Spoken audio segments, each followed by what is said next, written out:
So hello everyone, I welcome you again to the Law Way. So this is the third lecture series. This is the third lecture of the lecture series of Law of Contract. And last video में हमने discuss करा था essentials of a valid contract. And in the third video we'll discuss mainly the types of contract. So without wasting the time, let's go and understand the types of the contract. Okay,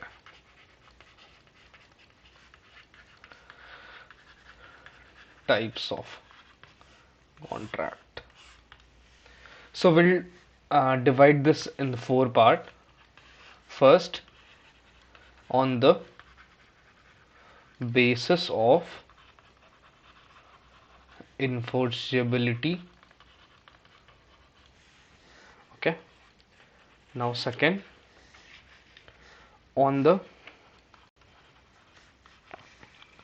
basis of modes of creation. Third, extent of execution. And fourth, any guesses? Four में we'll discuss mainly form of contracts. Okay, now let us understand one by one. The first one, sorry, enforceability.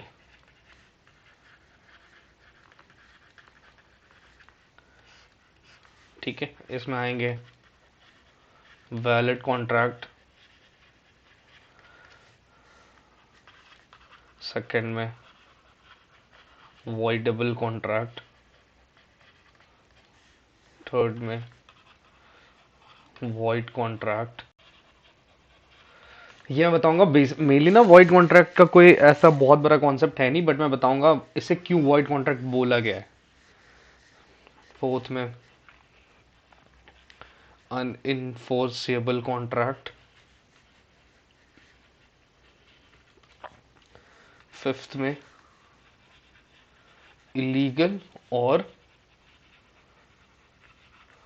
Unlawful contract. ठीक है, तो let us understand one by one ये सब क्या होता है। Now the first one which is valid contract. So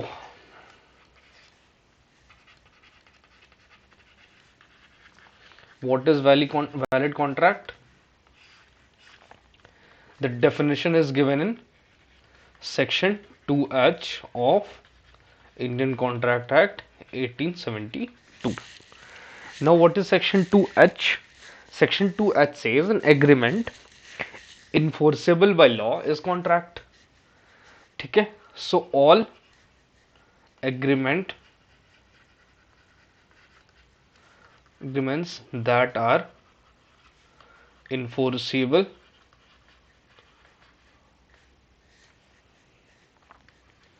by law is valid contract. ठीक है, जो कॉन्ट्रैक्ट का डेफिनेशन वैलिड कॉन्ट्रैक्ट वही है जो कॉन्ट्रैक्ट है ना। The definition of contract is the definition of valid contract. ठीक है, नाउ सेकंड वॉइडेबल। ये अच्छे समझते, जिन्होंने पहले कभी नहीं पढ़ा है वो मैं समझाता हूं। Now understand this.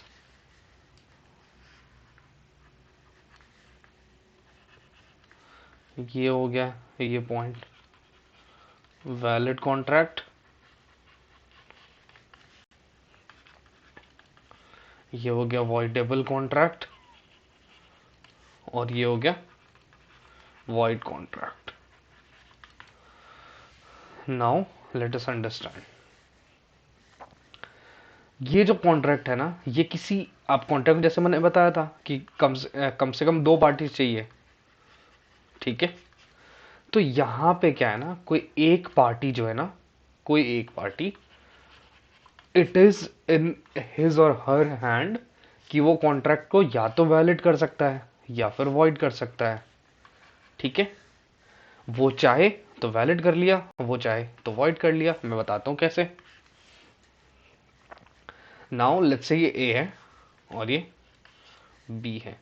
ठीक है, अब ए ने क्या किया, गन दिखा के इससे इसका प्रॉपर्टी ले लिया। ठीक, ये इसने साइन भी कर दिया, कॉन्सेंट भी दे दिया। नाउ मैंने आपको पढ़ाया था, is that a free consent? No, that is not a free consent. अगर गन दिखा के लिया है तो that consent will have coercion, and a coercion in a consent does not make it free consent।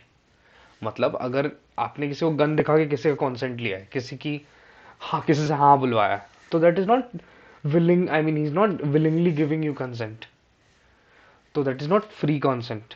ठीक है, अब क्या है, ये पार्टी के हाथ में है कि बाद में कोर्ट जाए बी और बोले कि sir this contract is not valid as my consent that the consent I gave was not valid consent। तो ये चाहे B तो इसे वैलिड कर सकता है, आई मीन कुछ नहीं किया, बस छोड़ दिया वैसे ही तो वैलिड है।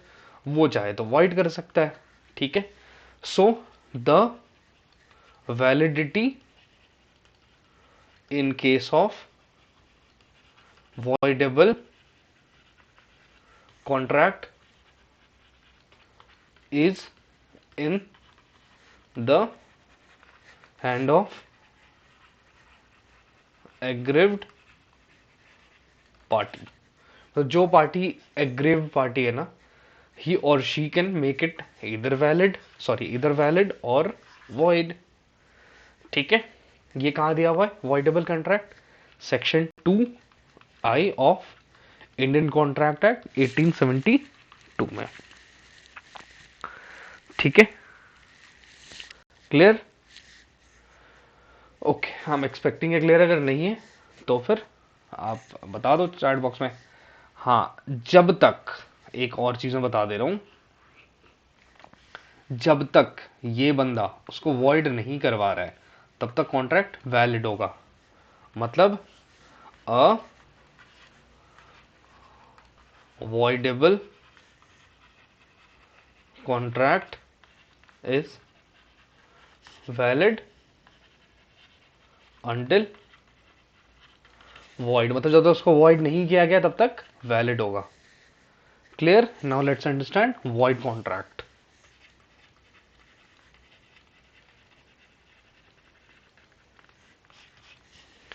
इसका डेफिनेशन कहां दिया गया, सेक्शन 2J। ठीक है, आप बस ये समझो कि एनी एग्रीमेंट, अगर ऐसे बताऊं तो contract not enforceable by law, ये लेमन लैंग्वेज में है। ठीक है, बट ऐसा कुछ एक्चुअल में डेफिनेशन एग्जिस्ट ही नहीं करता है। क्यों? क्योंकि अगर कॉन्ट्रैक्ट है तो that has to be enforceable by law. ठीक है, क्लियर? क्योंकि if you read section 2H, वहां कहा गया है an agreement which is enforceable by law, मैंने आपको बताया था ना, एग्रीमेंट प्लस इन्फोर्सेबिलिटी इक्वल्स कॉन्ट्रैक्ट। तो कॉन्ट्रैक्ट अगर इन्फोर्सेबल नहीं है तो क्या हो गया, एग्रीमेंट हो गया। ठीक है, so that's why there is nothing like void contract, but ये समझाने के लिए। Okay, now next, unenforceable contract. कुछ नहीं आ रही है भी, बस इसमें कि कुछ टेक्निकल इशू है। ठीक है, जिसकी वजह से वो वैलिड नहीं हो पा रहा है। So because of technical issues और because of some issues a contract is not valid, so that's why it is unenforceable contract। ये भी कोई बहुत बड़ा कॉन्सेप्ट नहीं है, ये सब बस समझाने के लिए, आप बस फर्स्ट क्लास में पढ़ो और भूल जाओ, ना ही एग्जाम में कभी आने वाला है। ठीक है, now the last is illegal और अनलॉफुल कॉन्ट्रैक्ट।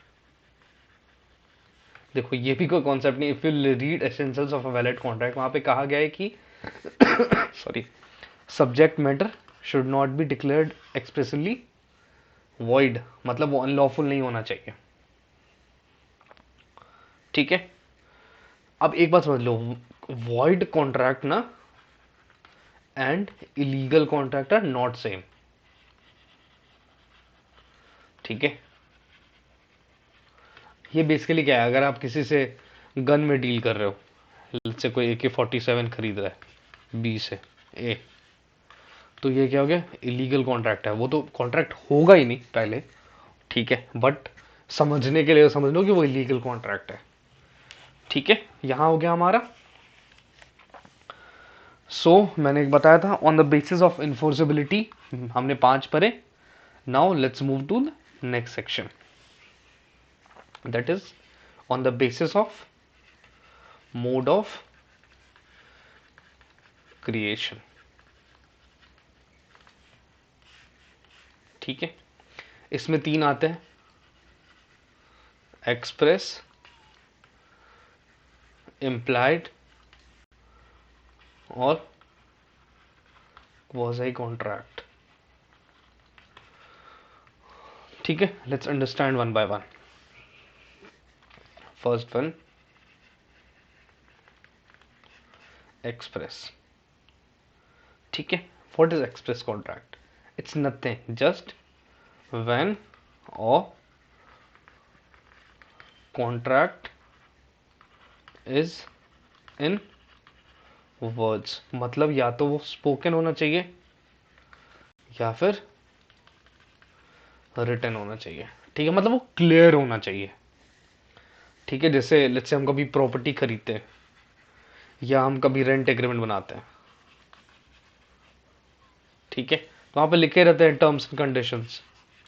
जैसे आप कभी फ्लिपकार्ट से कुछ सामान खरीदो, ठीक है, वहां पर लिखे रहते हैं कि आपको रिटर्न पॉलिसी क्या है, एक्सचेंज पॉलिसी क्या है, रिफंड पॉलिसी क्या है, you know. So that is express contract. Now let's understand what is implied contract.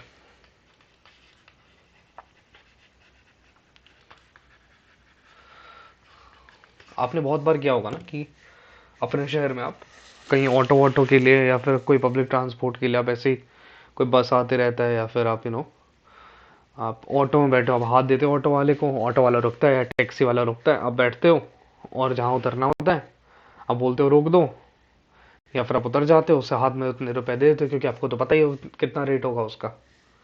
ठीक है, तो वो क्या हुआ, कुछ बता ही नहीं गया उसे। Okay, but that is implied contract. ठीक है, मतलब when offer and acceptance are by acts and conducts, मतलब कोई एक्सप्रेस नहीं किया गया उसे। ठीक है, ऐसा कुछ बोला नहीं गया या फिर कुछ लिखा नहीं गया। ठीक है, तो that will be implied contract.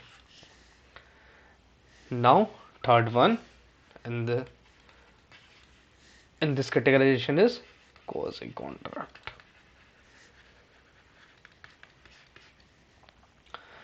ये क्या है पहले आप समझ लो, contract not by agreement between parties but law suggest to do so. ठीक है, लेट्स से आपको पेमेंट करने थे, एक बार मैं बताता हूँ एक स्टोरी क्या हुआ। When I used to prepare for CLAT, मैं एक बार ही, मैं कोचिंग का नाम नहीं लूंगा, मैं मॉड्यूल खरीद रहा था and I was so stupid, मैंने पेमेंट 2 बार ही कर दी। ठीक है, but then I called them and मैंने और बोला, फिर उन्होंने बोला कि ठीक है पेमेंट रिसीट भेजो, मेल करो यहाँ पे, तो मैंने मेल किया और उन्होंने पैसे लौटा दिए। बेसिकली क्या होता है ना कि अब मैंने उन्हें 2 बार ही पैसे भेज दिए। ठीक है, तो अब ये तो है नहीं कि वो पैसे लौटाएंगे मुझे, ऐसा तो कहीं कॉन्ट्रैक्ट है नहीं हमारा, बट ये लॉ कहता है कि एक पेमेंट मैंने बाय मिस्टेक कर दिया है, ठीक है, तो मुझे पेमेंट वापस मिलेंगे पैसे। So that is quasi contract, मतलब कोई एग्रीमेंट नहीं है, ठीक है, बट लॉ कहता है कि लौटा दो। ये फर्दर हम डिस्कस करेंगे, और ये दिया हुआ है section 68 to 72 of Indian contract act 1872, आगे डिस्कस करेंगे अपन, ठीक है। तो ये हमारा हो गया mode of creation. Now third categorisation is extent of execution. इसमें दो हैं, एग्जीक्यूटेड और एग्जीक्यूटरी। पहले समझते हैं एग्जीक्यूटेड। इसमें कॉन्ट्रैक्चुअल लायबिलिटी जो है ना, वो ऑलरेडी डिस्चार्ज हो चुके हैं, या मतलब कॉन्ट्रैक्ट जो है ना परफॉर्म हो चुका है। लेट्स से मतलब परफॉर्म्ड, लेट्स से ए और बी दो पार्टी है। अब ए ने प्रॉमिस किया कि मैं तुझे 100 रुपए दूंगा, और बी ने प्रॉमिस किया कि मैं तुझे 10 पेन दूंगा। ये 10 पेन दे दिया, ये 100 रुपए दे दिया, हो गया contract executed. So this is executed contract, ठीक है। Now second one is executive contract. इसको और क्या कहते हैं, फ्यूचर कॉन्ट्रैक्ट। लेट्स से मैं बताता हूँ, कभी अमेजन पे ना या फ्लिपकार्ट पे आप किसी कोई बुक आ रहा है, आप क्या करते हो, उसका प्री ऑर्डर करते हो, ठीक है। मतलब जैसे बुक डिलीवर हुआ, या तो आप पेमेंट पहले कर देते हो, या फिर आप बोलते हो सीओडी रखो, कैश ऑन डिलीवरी। तो जैसे बुक और आपका एड्रेस पे आ गया, आप पैसे दे दोगे, या फिर उनका क्या है कि जैसे बुक स्टॉक में आ गया वो आपको बुक भेज देंगे।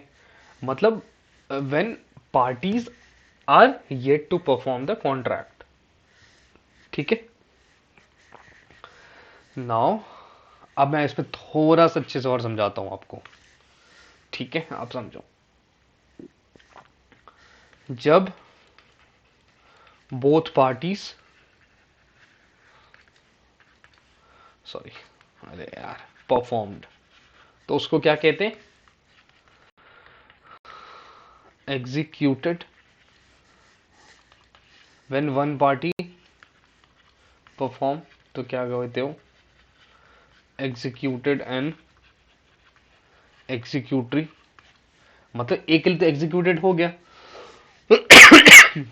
सॉरी, लेट्स से ए और बी है। तो अब ए कहता है कि तू 100 रुपए दे और मैं तुझे 10 पेन दूंगा। तो इसने लेट्स से 10 पेन दे दिए, तो इसके लिए तो क्या हो गया, एग्जीक्यूटेड हो गया। इसके लिए क्या है, एग्जीक्यूटरी है। क्लियर है, एक के लिए तो परफॉर्म, इसको क्या चाहिए थे, 10 पेन चाहिए, तो एक वो तो इसे मिल गया, तो इसके लिए एग्जीक्यूटेड। और इसके लिए एग्जीक्यूट, क्योंकि इसको 100 रुपए अभी तक मिले नहीं है, सो इसके लिए एग्जीक्यूटरी, मतलब that is yet to be performed. Now when no parties have performed, तो इसको कहते हैं एग्जीक्यूटरी और फ्यूचर कॉन्ट्रैक्ट। सो अगर अब बस क्या रखो, तू मेरे को 10 तारीख को दे दियो, मैं तेरे को 11 तारीख को दे दूंगा, और आज 2 ही तारीख है, तो दैट इज एग्जीक्यूटरी, क्योंकि किसी पार्टी ने परफॉर्म नहीं किया अभी तक कॉन्ट्रैक्ट, और किसी पार्टी ने अपना अपना पार्ट प्ले नहीं करा अभी तक। So that will be executive contract और फ्यूचर कॉन्ट्रैक्ट, ठीक है। तो यार अभी यहीं तक रखते हैं, ठीक है। नेक्स्ट वीडियो में अपन फॉर्म ऑफ कॉन्ट्रैक्ट डिस्कस करेंगे, जिसमें ordinary contract, standard form contract, government contract discuss करेंगे, and will also discuss contractual liability of state, ठीक है। मतलब बेसिकली अभी के लिए समझो कि गवर्नमेंट का, या फिर गवर्नमेंट एंटिटीज जो होती है ना उनका। सो यहाँ तक के लिए अगर आपको कोई भी डाउट है, सो आप कमेंट बॉक्स में डाल देना, और यू कैन मेल अस सो हमारा ईमेल आईडी है info.courtway@gmail.com। नीचे आपको मिल जाएगा कमेंट बॉक्स में ईमेल आईडी भी, आप या तो हमें मेल कर दो या फिर आप कमेंट में डाल दो। और आगे हम प्लान कर रहे हैं that will start with IPC series, अभी नहीं, थोड़ा कॉन्ट्रैक्ट आगे बढ़ने देते हैं, then will start IPC series. और ऑब्वियसली मैं दो और चीज़ सोच के रखा हूँ, एक तो प्रीवियस ईयर पेपर्स जितने भी है ना, कॉन्ट्रैक्ट जितने भी कोई भी एग्जाम आया है वो ओपन सॉल्व करेंगे, और दूसरा मैं सोच रहा हूँ लैंडमार्क जजमेंट के लिए एक सीरीज लाऊंगा। ठीक है, so will end the class here, will see you next video. Okay, bye bye.